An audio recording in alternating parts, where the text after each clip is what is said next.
Okay guys, thank you for being here. Today we get to talk about Maya's birth chart. Super thank you for asking me to do this for you. You're awesome. I'm super grateful that you're here. You're amazing. And I hope that this finds you well. I hope you learn a bunch. I'm so grateful you offered. Anyone else that wants to get a birth chart breakdown, PM me on Instagram. Add me on Patreon if you want, and we'll go from there. I will hook you up. I will do my best to help you, depending on what you give me. My passion, to be completely honest with you, is to find compatibility. That's my goal in life, is to find compatibility, to fly as straight as I can, to follow that straight and narrow path. As difficult as it is very difficult to follow the straight and narrow. And I'm gonna fail a bunch of times in life, and that's fine. But my goal is to follow the straight and narrow path. That means that I want to hang out with people that are compatible with me. People that like everything I say no matter what. People that are always really cool with me no matter what, even if they're angry. Even altercations, I want to seem like just an average conversation. That's how I want my life to be, and I know it's really unrealistic, especially in audience time, but that's my goal.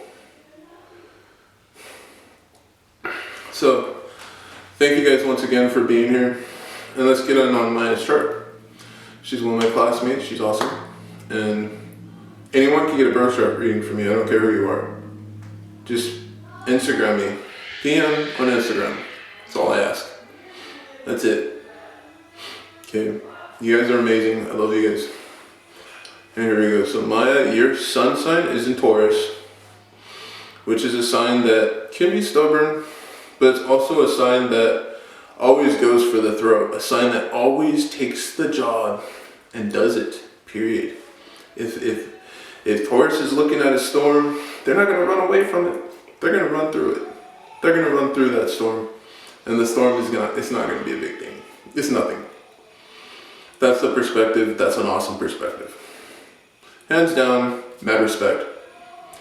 Okay, so you have Taurus in 2 placements in your birth chart, which is something to think about for you. Your moon is in Cancer. So your moon is very emotional, but also, so Taurus's superpower is going through the hard stuff. Cancer's superpower is being able to shelter from anything. So, okay, so there's a storm, Cancer goes into its shell, goes into their home, goes into their comfort zone, no one can touch them. And you're most empowered, I feel right now, telling you, well, not necessarily you're most empowered. There's a bunch of placements in your chart, I don't know much about those aspects and stuff. There's other people in school that know more about that type of stuff than me. I got street smarts. I'm not really super into all of the intricacies, the aspects, the synastries, all this wordplay stuff. I'm not really good at. But from me to you, I love talking about astrology because it is a part of me. And it's something that's always been there. And it's been knocked down and beat down and trodden on so many times in my life. So I know it's the right thing to go to. Because the only things that are right to go to get stepped on, in my opinion. That's how I feel. I feel like when you're really passionate about something in life, if someone steps on that, that means that you're on the right path. So going on the right path is really scary. That's why it's a straight and narrow path. And that's my path, man.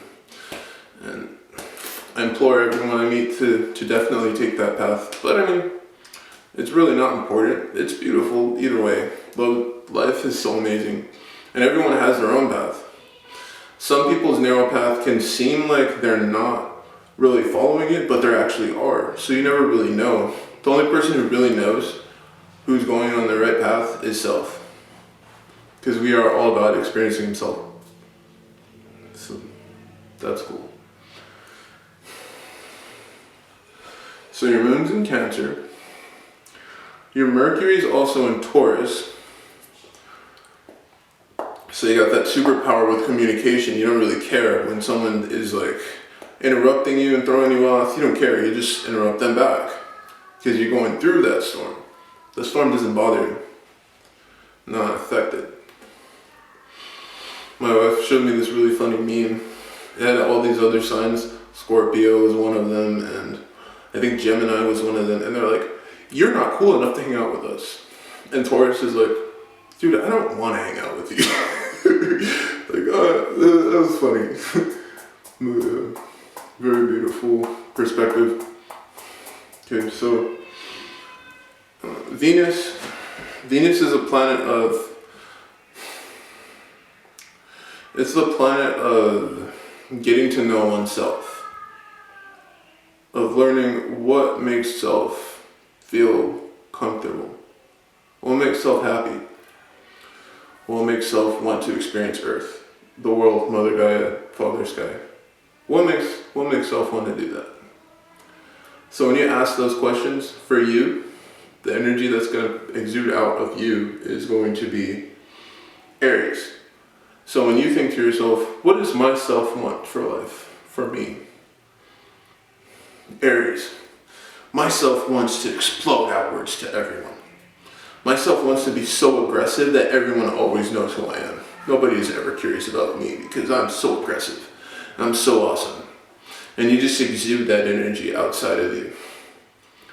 Because you're self-experiencing yourself. So if you're experiencing yourself, others are experiencing you. So this aggressive energy, this inward aggression, is just swirling around in your beingness. And everybody can see and feel it. So that's how that works out, which is pretty cool. Yeah, any sign is pretty cool. All signs are cool. All of them are beautiful. And all of them are different. None are the same. So Aries is really aggressive. Your Venus in Aries exudes aggression. But it's not bad aggression, it's just you. It's just this big old soup of energy that represents self, just moving constantly. Because Aries never stops moving. They're so fast. They get everything done with aggression, and they do it in a timely manner because they don't have time for bullshit. That's how Aries is. They don't have time to play. They are very fast.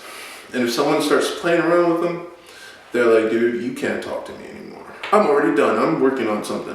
I'm working on something else. I'm already past what you were thinking. That's how that energy is. Next, we go to Mars. And your Mars is in Sagittarius, which is a planet of self-reflection. Sagittarius is very blunt. So if they're blunt outwardly, they're blunt inwardly. So your Mars being in Sagittarius means that you're going to be very blunt outwardly and inwardly. So you're going to look at everything in a plain manner and break it down simplistic bit by bit. And then if you're comfortable with it, you're going to roll with that. And then you're going to talk to people about it. You're going to share. Because you share what you feel passionate about. That's what Sagittarius does. They share what they're really passionate about. What hits their heart explodes outwards. Because they're blunt with themselves. So after you're attacking yourself and there's nothing else to do, what's going to happen? You're going to overflow. Your cup runneth over. And then everybody's got the stuff that was in your cup all over them. And prayerfully it's good. Because there's obviously negative and positive to everything in life.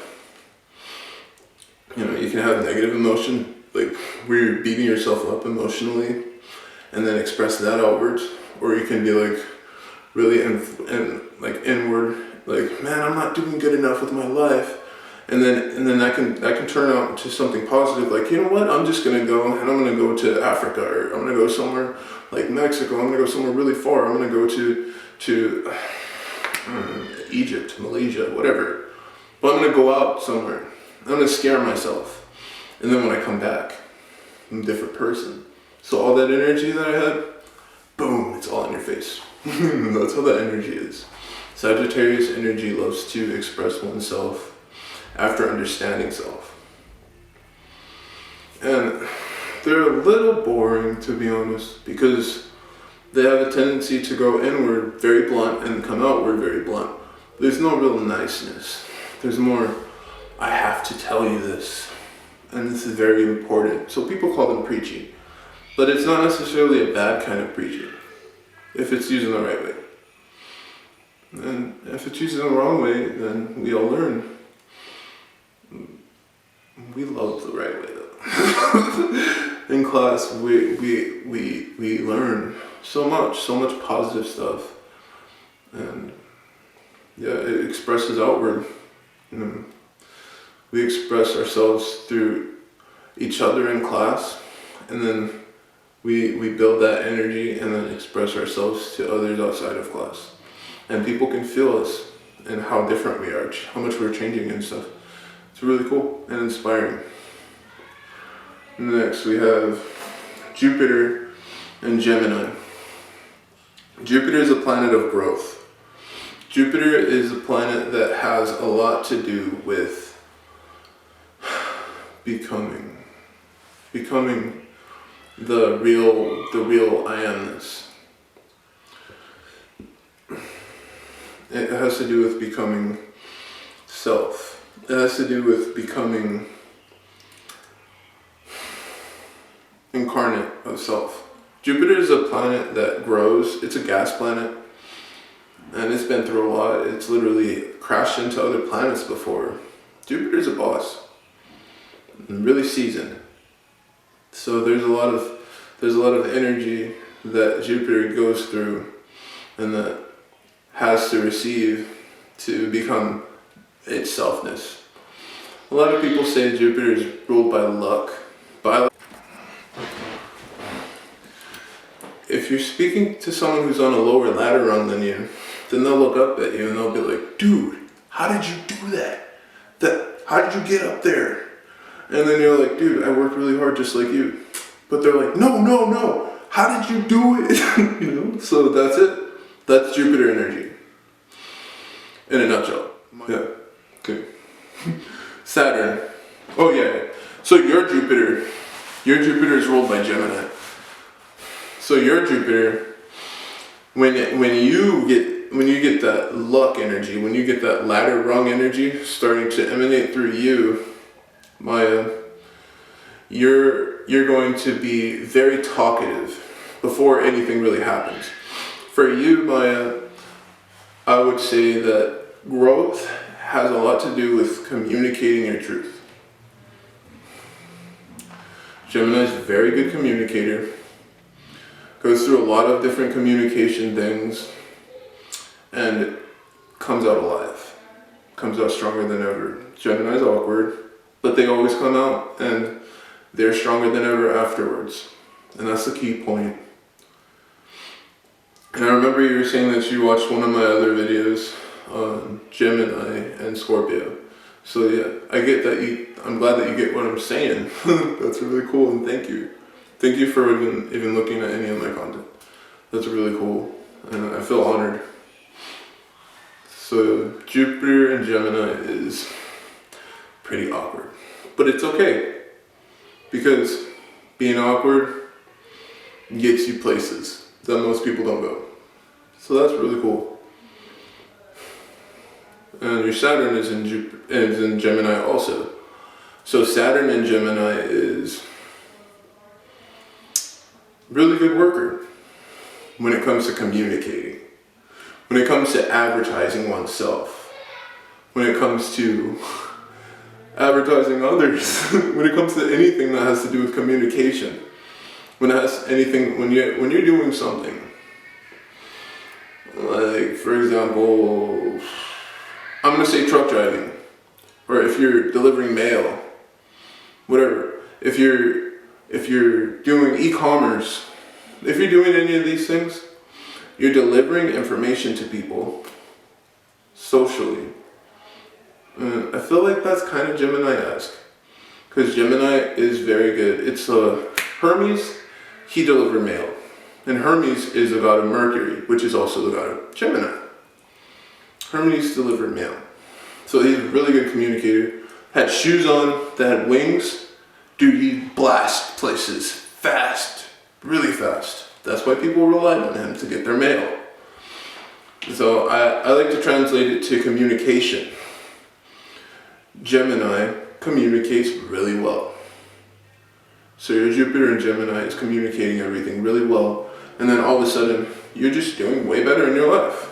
Next rung of the ladder. And you're just communicating really well again, you get to the next rung of the ladder. So every time you learn to communicate better, you get to the next rung. Which is what I think your personality has a lot to do with, because you have Jupiter and Saturn in Gemini. Because Jupiter represents how you grow in life, how you learn. And your Saturn represents how you work. So the way you work and the way you learn actually come together and they coincide with each other.